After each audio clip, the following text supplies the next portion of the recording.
Welcome to Madasaling Pinoy, your prayer partner. Ngayon ay Lunes ng ikapitong linggo sa karaniwang panahon. Ang mabuting balita ng Panginoon ayon kay San Marcos. Noong panahong iyon, habang bumababa si Jesus sa bundok, kasama sina Pedro, Santiago at Juan, ay nakita nila ang napakaraming taong nakapaligid sa mga alagad na naiwan at ang mga eskriba na nakikipagtalo sa mga ito. Nagulat ang mga tao nang makita nila si Jesus. Sila'y patakbong lumapit sa kanya at binati siya. Tinanong ni Jesus ang kanyang mga alagad, "Ano ba ang pinagtatalunan ninyo at ng mga taong iyon?" Sumagot ang isa mula sa karamihan, "Guro, dinala ko po rito sa inyo ang aking anak na lalaki, sapagkat siya'y inaalihan ng masamang espiritu at hindi makapagsalita.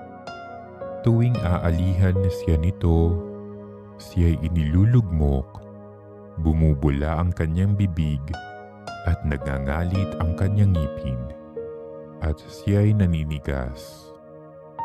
Hiniling ko po sa inyong mga alagad na palayasin ang espiritu, ngunit hindi nila napalayas ito." Sinabi ni Jesus sa kanila, "Lahing walang pananampalataya, hanggang kailan ako dapat manatiling kasama ninyo? Hanggang kailan ko kayo pagtitiisan? Dalhin ninyo rito ang bata." At dinala nga nila ito sa kanya. Nang si Jesus ay makita ng espiritu, biglang pinapangisay nito ang bata. Anupat na palugmok ito sa kanya at gumugulong-gulong na bumubula ang bibig. "Kailan pa siya inalihan ng masamang espiritu?" tanong ni Jesus sa ama. "Mula pa po sa kanyang pagkabata," tugon niya. "Madalas siyang ihagis nito sa apoy at sa tubig upang patayin. Kaya kung may magagawa kayo, mahabag po kayo sa amin at tulungan ninyo kami." "Kung may magagawa," ulit ni Jesus. Mapangyayari ang lahat sa may pananalig. Kaagad sumagot ng malakas ang ama ng bata, "Nananalig po ako. Tulungan ninyo ako bagamat ako'y nagkulang."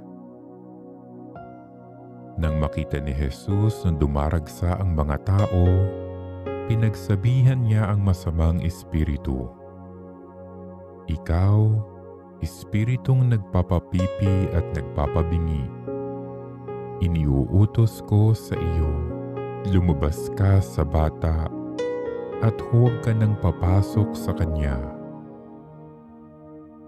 Nagsisigaw ang masamang espiritu, pinapangisay ang bata at saka lumabas. Naging mistulang bangkay ang bata, kaya't ang sabi ng marami, patay na. Subalit siya'y hinawakan ni Jesus sa kamay at ibinangon, at tumindig ang bata.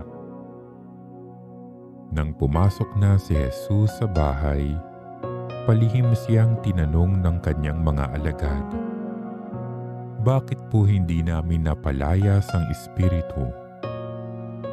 Sumagot si Jesus, "Ang ganitong uri ng espiritu ay hindi mapalalayas kundi sa pamamagitan ng panalangin." Ang mabuting balita ng Panginoon.